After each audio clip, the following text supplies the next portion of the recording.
ओम श्रीमद् वाल्मीकि रामायणे अयोध्याकांडे चतुःसप्तितमः सर्गः। भरत का कैकेयी को कड़ी फटकार देना। तां तथा गर्हयित्वा तु मातरं भरतस्तदा रोषेण महताविष्टः पुनरेवाब्रवीद वचः। इस प्रकार माता की निंदा करके भरत उस समय महान रोषावेश से भर गए और फिर कठोर वाणी में कहने लगे। राज्याद भ्रंशस्व कैकेयी नृशंसे दुष्टचारिणी परित्यक्तासि धर्मेण मामृतं रुदती भव। दुष्टता पूर्व बर्ताव करने वाली क्रूर हृदया कैकेयी, तू राज्य से भ्रष्ट हो जा। धर्म ने तेरा परित्याग कर दिया है, अतः अब तू मरे हुए महाराज के लिए रोना मत, अथवा मुझे मरा हुआ समझकर तू जन्म भर पुत्र के लिए रोया कर। किन्नु ते दूषयद् रामो राजाव वा भृशधार्मिक ययोर्मृत्युर्विवासश्च त्वत्कृते तुल्यमागतौ। श्री राम ने अथवा अत्यंत धर्मात्मा महाराज पिताजी ने तेरा क्या बिगाड़ा था, जिससे एक साथी उन्हें तुम्हारे कारण वनवास और मृत्यु का कष्ट भोगना पड़ा। भ्रूण हत्यामसि प्राप्ता कुलस्यास्य विनाशनात् कैकेयी नरकं गच्छ मा च तात्सलोकताम्। कैकेयी, तूने इस कुल का विनाश करने के कारण भ्रूण हत्या का पाप अपने सिर पर ले लिया है, इसलिए तू नरक में जा और पिताजी का लोक तुझे न मिले। यत्वया हीदृशं पापं कृतं घोरेण कर्मणा सर्वलोकप्रियं हित्वा ममाप्यापादितं भयं। तूने इस घोर कर्म के द्वारा समस्त लोकों के प्रिय श्री राम को देश निकाला देकर जो ऐसा बड़ा पाप किया है, उसने मेरे लिए भी भय उपस्थित कर दिया है। त्वत्कृते मे पिता वृत्तो रामश्चारण्यमाश्रितः अयशो जीवलोके च त्वयाहं प्रतिपादितः। तेरे कारण मेरी पिता की मृत्यु हुई, श्री राम को वन का आश्रय लेना पड़ा और मुझे भी तूने इस जीव जगत में अपयश का भागी बना दिया। मात्र रूपे ममा मित्रे नृशंसे राज्य कामुके न ते हम भी भाष्योस्मि दुर्वृत्ते पतिघातिनी। राज्य के लोभ में पड़कर क्रूरतापूर्ण कर्म करने वाली दुराचारिणी प्रतिघातिनी, तू माता के रूप में मेरी शत्रु है। तुझे मुझसे बात नहीं करनी चाहिए। कौसल्या च सुमित्रा च याश्चान्या मम मातरः दुःखेन महताविष्टास्त्वां प्राप्य कुल तूषिणीं। कौसल्या, सुमित्रा तथा जो अन्य मेरी माताएं हैं, वे सब तुझ कुल कलंकनी के कारण महान दुख में पड़ गई हैं। न त्वमश्पते कन्या धर्मराजस्य धीमतः राक्षसी तत्र जातासी कुल प्रध्वंसिनी पितुः। तू बुद्धिमान धर्मराज अश्वपति की कन्या नहीं है, तू उनके कुल में कोई राक्षसी पैदा होगी जो पिता के वंश का विध्वंस करने वाली है। यत्त्वया धार्मिको रामो नित्यं सत्यपरायणः वनं प्रस्थात् पितो वीरः पिता पितृदिवं गतः। यत्प्रधानासि तत्पापं मयि पित्रा विना कृते भ्रातृभ्यां च परित्यक्ते सर्वलोकस्य चाप्रिये। तूने सदा सत्य में तत्पर रहने वाले धर्मात्मा वीर श्री राम को जो वन में भेज दिया और तेरे कारण जो मेरे पिता स्वर्गवासी हो गए, इन सब कुकृत्यों द्वारा तूने प्रधान रूप से जिस पाप का अर्जन किया है, वह पाप मुझ में आकर अपना फल दिखा रहा है। इसलिए मैं पितृहीन हो गया, अपने दो भाइयों से बिछुड़ गया और समस्त जगत के लोगों के लिए अप्रिय बन गया। कौसल्यां धर्म संयुक्तां वियुक्तां पाप निश्चये कृत्वा कं प्राप्स्यसे ह्याद्य लोकम निरयगामिनी। पापपूर्ण विचार रखने वाली नरकगामिनी कैकेयी धर्मपरायणा माता कौसल्या को पति और पुत्र से वंचित करके अब तू किस लोक में जाएगी। किं नाव बुध्यसे क्रूरे नियतं बंधु संशयं ज्येष्ठं पितृसमं रामं कौसल्यात्म संभवम्। क्रूर हृदय कौसल्या पुत्र श्री राम मेरे बड़े भाई और पिता के तुल्य हैं। वे जितेंद्रिय और बंधुओं के आश्रयदाता हैं। क्या तू उन्हें इस रूप में नहीं जानती है। अंग प्रत्यंगज पुत्रो हृदयाच्च भी चायते तस्मात् प्रियतरो मातु प्रिया एव तु बांधवाः।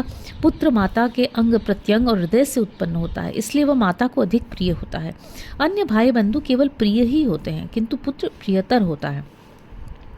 अन्यदा किल धर्मज्ञा सुरभि सुरसम्मता वह मानव ददर्शो व्या पुत्रो विगत चेतसो। एक समय की बात है, धर्म को जानने वाली देव सम्मानित सुरभि कामधेनु ने पृथ्वी पर अपने 2 पुत्रों को देखा जो हल जोतते जोतते अचेत हो गए थे। तावर्ध दिवसं शान्तौ दृष्ट्वा पुत्रौ महीतले रुरोध पुत्र शोकेन बाष्प पर्याकुले क्षणम। मध्याह्न का समय होने तक लगातार हल जोतने से वे बहुत थक गए थे। पृथ्वी पर अपने उन दोनों पुत्रों को ऐसी दशा में पड़ा देख सुरभि पुत्र शोक से रोने लगी। उसके नेत्रों में आंसू उमड़ आए। अधस्ताद् ब्रजस्तस्याः सुरराज्ञो महात्मनः बिन्दवा पतिता गात्रे सूक्ष्माः सुरभिगन्धिनः। उसी समय महात्मा देवराज इंद्र सुरभि के नीचे से होकर कहीं जा रहे थे। उनके शरीर पर कामधेनु के 2 बूंद सुगंधित आंसू गिर पड़े। निरीक्षण माणस्तां शक्रो ददर्श सुरभिं स्थितां आकाशे विष्ठितां दीनां रुदतीं वृषदुःखितां। जब इंद्र ने ऊपर दृष्टि डाली तब देखा आकाश में सुरभि खड़ी है और अत्यंत दुखी हो दीन भाव से रो रही है। तां दृष्ट्वा शोक संतप्तां वृजपाणिर्यशस्विनीं इंद्र प्राञ्जलिरुद्विग्न सुरराजो ब्रवीद वचः। यशस्विनी सुरभि को शोक से संतप्त हुए देख व्रजधारी देवराज इंद्र उद्विग्न हो उठे और हाथ जोड़कर बोले, भयं कच्छिन्न चास्मासु कुतश्चित् विद्यते महत् कुतो निमित्तः शोकस्ते ब्रूहि सर्वहितैषिणी। सबका हित चाहने वाली देवी, हम लोगों पर कहीं से कोई महान भय तो नहीं उपस्थित हुआ है। बताओ किस कारण से तुम्हें यह शोक प्राप्त हुआ है। एव मुक्ता तो सुरभि सुरराजेन धीमता प्रत्युवाच ततो धीरा वाक्यम वाक्य विशारदा। बुद्धिमान देवराज इंद्र के इस प्रकार पूछने पर बोलने में चतुर और धीर स्वभाव वाली सुरभि ने उन्हें इस प्रकार उत्तर दिया, शांतं पापन्नव किंचित कुतश्चिदमराधिप अहम तुमग्नौ शोचामि स्वपुत्रौ विषमे स्थितौ। देवेश्वर पाप शांत हो, तुम लोगों पर कहीं से कोई भय नहीं है।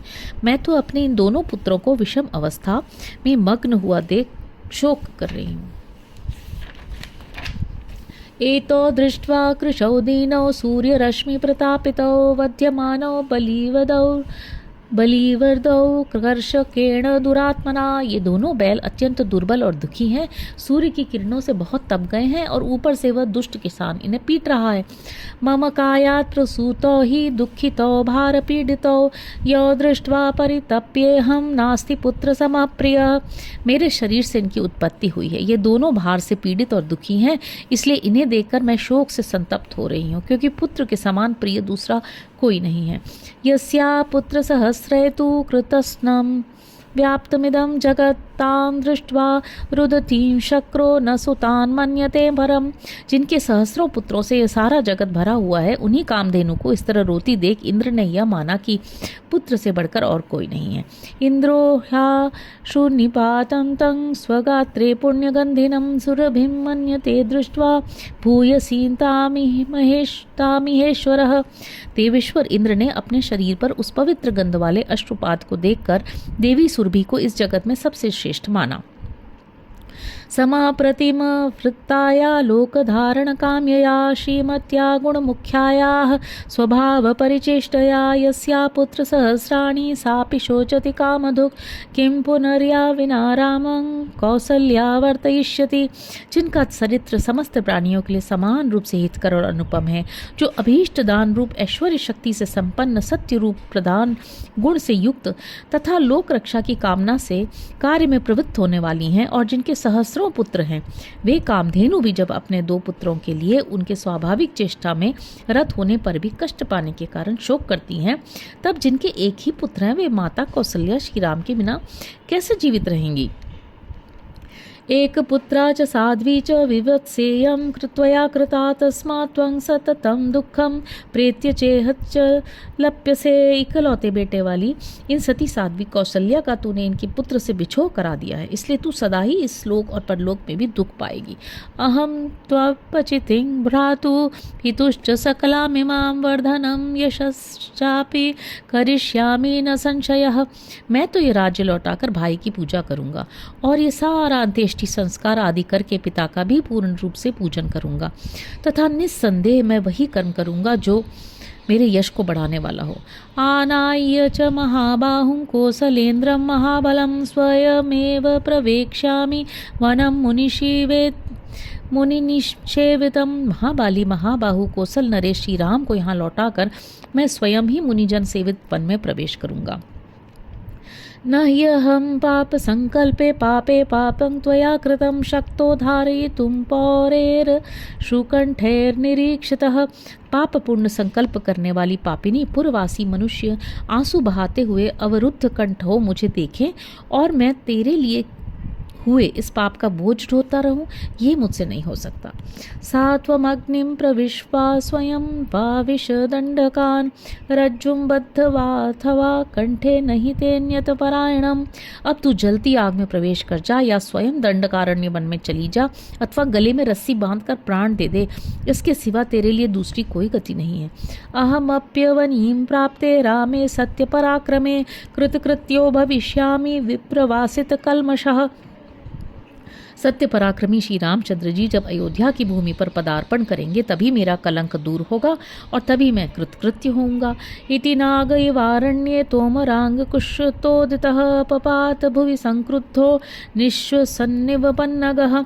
यह कहकर भरत वन में तोमर और अंकुश द्वारा पीड़ित किए गए हाथी की भांति मूर्छित होकर पृथ्वी पर गिर पड़े और क्रोध में भरकर फुफकारते हुए सांप की भांति लंबी सांस खींचने लगे। संरक्त नेत्र शिथिलांबरास्तथा विधूत सर्वाभरण परंतप बभूव भूमौ पतितो नृपात्मज शचीपते केतु रिवोत्सव क्षये। शत्रुओं को तपाने वाले राजकुमार भरत उत्सव समाप्त होने पर नीचे गिराए गए शचीपति इंद्र के ध्वज की भांति उस समय पृथ्वी पर पड़े थे। उनके नेत्र क्रोध से लाल हो गए थे, वस्त्र ढीले हो गए थे और सारे आभूषण टूटकर बिखर गए थे। इत्यार्षे श्रीमद् रामायणे वाल्मीकि आदि काव्ये अयोध्या कांडे चतुःसप्ततितमः सर्गः। इस प्रकार श्री वाल्मीकि निर्मित आर्ष रामायण आदि काव्य के अयोध्या कांड में 74वां सर्ग पूरा हुआ। हरि ओम।